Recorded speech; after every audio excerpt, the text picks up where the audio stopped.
Alright, morning everyone. So we're in the Z, just let it warm up for a bit, and we'll head over to Collie. Waze there says 183 k's and 2 hours and 34 minutes.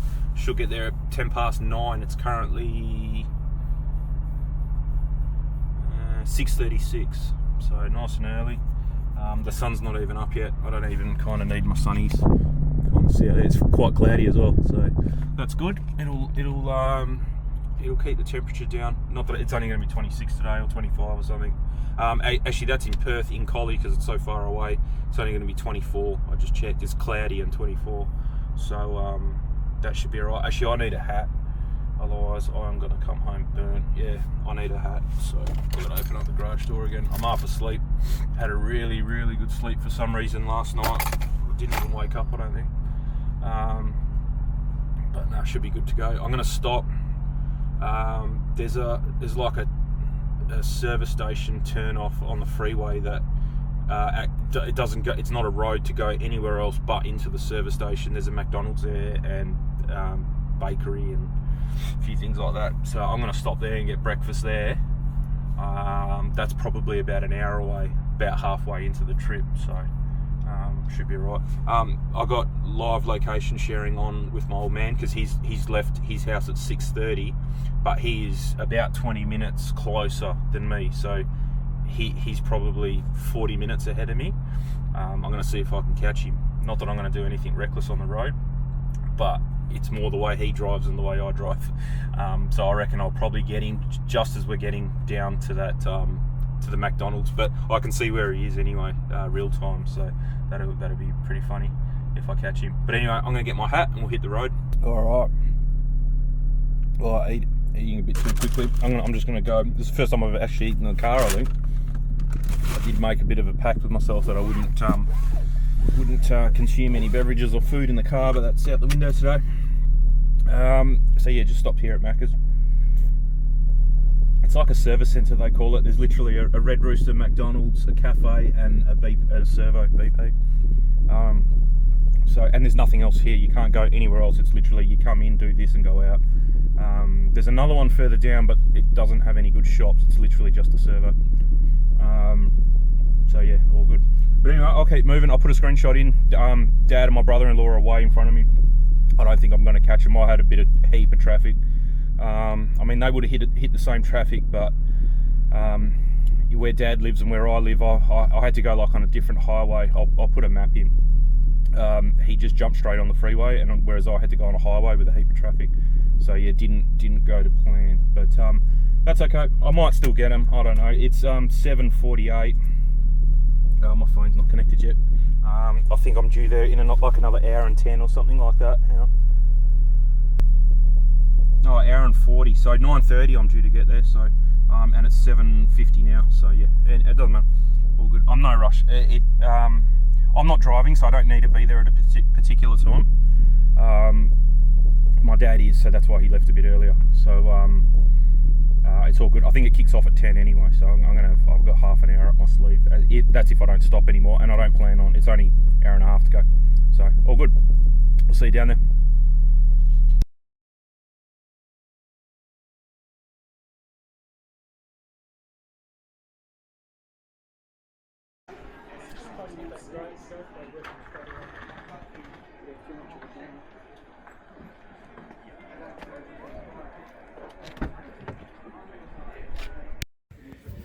Okay, just rocked up.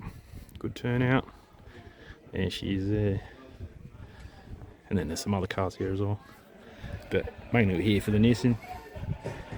And then there's a Carrera Cup car just behind that. I don't know why there's a NASCAR here, but there's a NASCAR here. Like, that's not a dummy one, that's a proper NASCAR. And then there's a Carrera Cup Porsche car behind.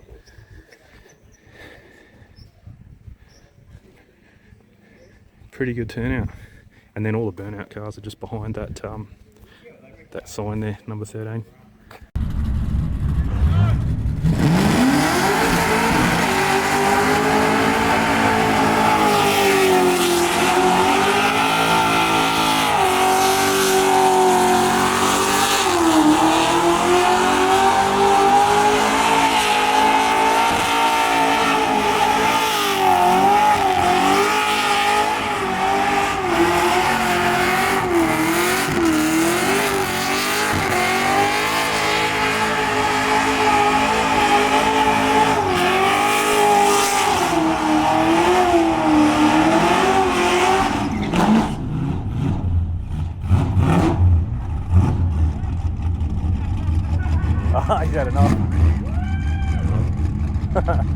think the young kids had enough. Yeah. Yeah, the young. Did you hear it? What's that, the kid? Yeah, the young kid had enough. Yeah. Oh. He was screaming then. Did you hear it? No, I didn't. Yeah, he was I heard someone screaming. say enough. Yeah. The driver goes, yeah, enough. I'm pretty sure that's what it was. Unless he was screaming because he loved it. And then, no, he didn't even pop top. That was 2 seconds. That was funny.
Didn't want to pop him.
Smashing it. Oh, like he's already around. Yeah, he's already around. Jeez, listen to the NASCAR.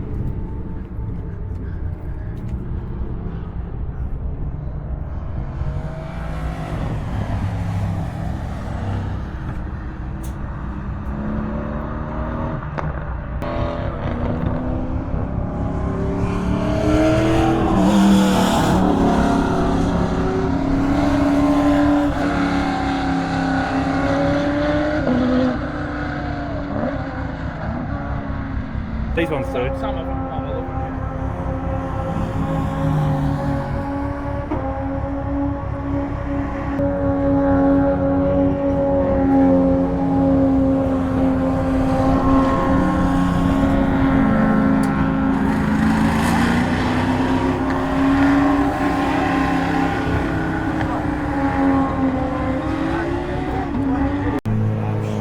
Very boring.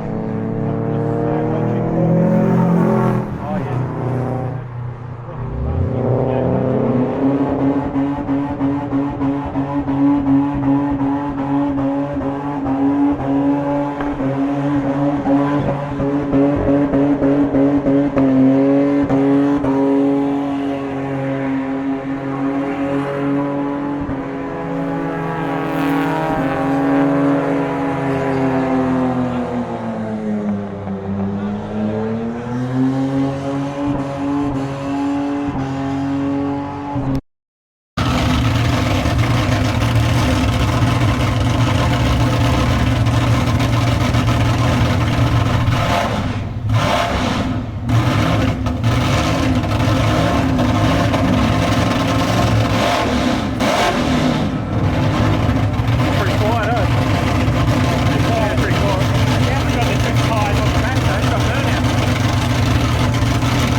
couple $100,000 if it's original. What's that? It'd be a couple $100,000 if it's original. I reckon it is, yeah. I'm looking at it. Yeah, it looks like it.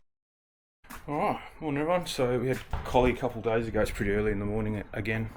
The lights are actually still on in the garden. I've just adjusted the timing on them because it's still going to be dark in another month or so. It'll still be dark at this time in the morning. So yeah, Collie went really well. I'm probably not going to go next year. It was very similar, almost the same cars, or some of the same cars. There was actually a NASCAR. I'm pretty sure it was a legit NASCAR. I'm not sure. I didn't talk to the guy, but sounded like one, looked like one. It was left-hand drive, had the full roll cage, ducting. It wasn't just dressed up to look like a NASCAR. It looked pretty cool. So yeah, it was all right. You would have seen the footage already anyway. The drive there was pretty uneventful. Traffic was pretty bad. I mean, the traffic was bad coming back as well. It took me 2.5 hours to get there, 3 hours to get home. It took me a bit longer to get home because I had to make a detour to drop my brother-in-law off, and then instead of coming home on the freeway, which is a bit faster, I had to come through the burbs. So yeah, that dragged it out a bit. We left at 1:30. I didn't get home till almost 4:30. So yeah, it was a bit of a drive on the way back. But yeah, saw some things on the way back. I've just taken my dash cam out of the car. Hopefully it's got all the little things. Just stupid drivers. Almost hit a dog on the way into the track.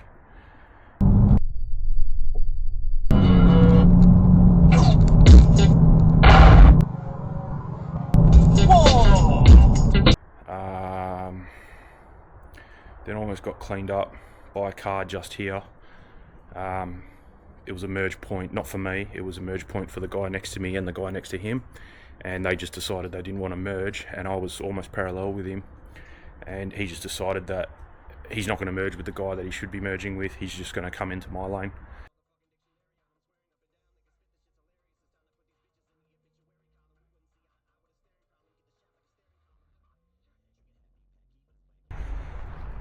And then we saw a truck had come off on the freeway, and I don't know what he'd done.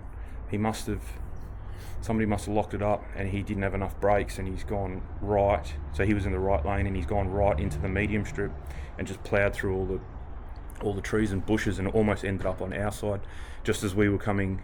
So this was the opposite direction to us. Just as we were coming past where the accident was, the truck driver, or someone was near the truck, but cars were just pulling up and getting out of their car. So we missed it by a minute, I'd say, not even.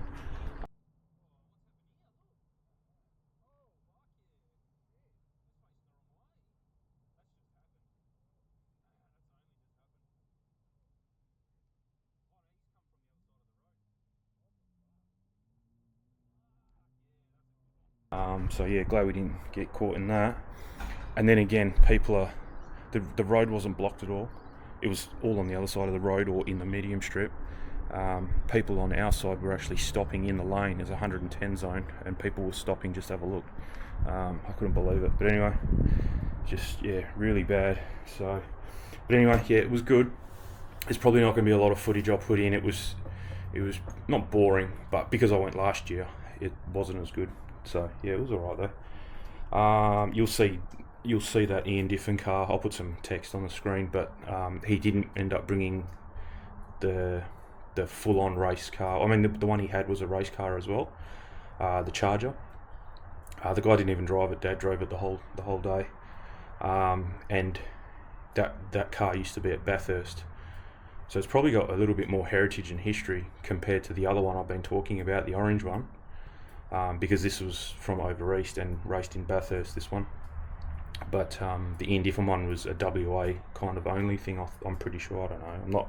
I'm not really into the history and the charges and stuff like that. But yeah, it was alright. But anyway, if I think of anything while I'm editing the video, I'll put the text in little screenshots or whatever. I got not finally. Actually, they came very quickly. So brake pads, I think that's like a stopper that you do. You can put it in there kind of with has it got brake pads? Oh, it's got brake pads, and then I got brake pads for days, and yeah, sweet, okay, that's good. So yeah, new caliper. So this on my one, it's leaking between this silver and between that banjo bolt and the caliper, it's leaking. So hopefully this one doesn't leak. So I've just got to connect that up, and we should be back in business for the big scooter. So my mate's going to be cutting me the so a couple projects. So I don't have a way of getting that in the car, the big one.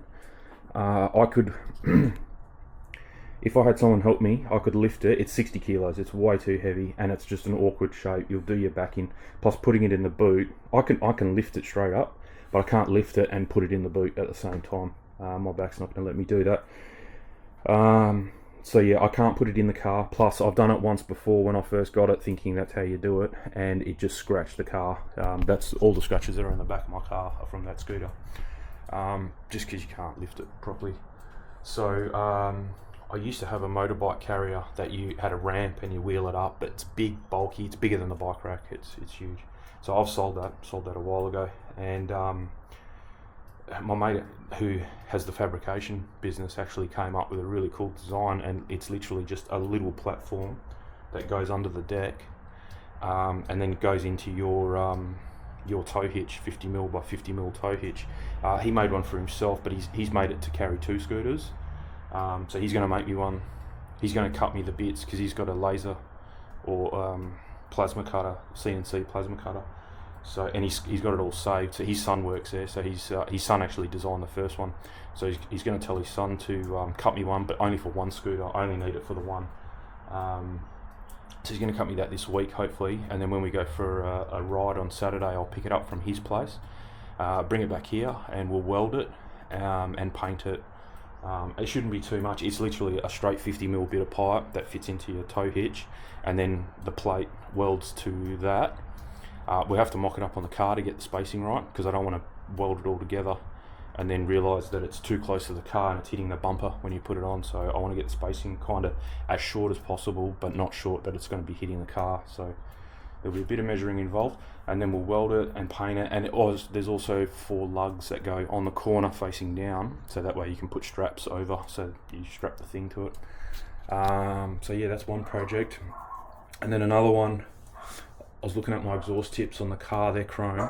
There's no other chrome on the car, and they're always dirty. I cleaned them and polished them last time I did the car, and just from that one drive, there's just dirty moisture marks and stuff around. So what I'm going to do is I'm going to take them off. They're not welded. They're just 10mm bolt. I'll undo it, bring the tips in here. We'll give them a sandblast, and then I've got a powder coating kit down here. I'm pretty sure I've got a satin black or hot rod black or something like that it's called. So yeah, we're going to powder coat them. I know people will say, oh no, you can't powder coat exhaust. I drove for 2.5 hours, and I got out at the McDonald's I stopped at, which was about an hour and a half into the journey, and then I was only there for 10 minutes, and then I touched the tips at there, and I touched the tips at Collie, and they were warm, but there's no way they're going to melt. They're not going to melt powder coat. I think powder coat melts at like 220 degrees, and these were lucky if they were 70, 80 degrees, so it's no dramas.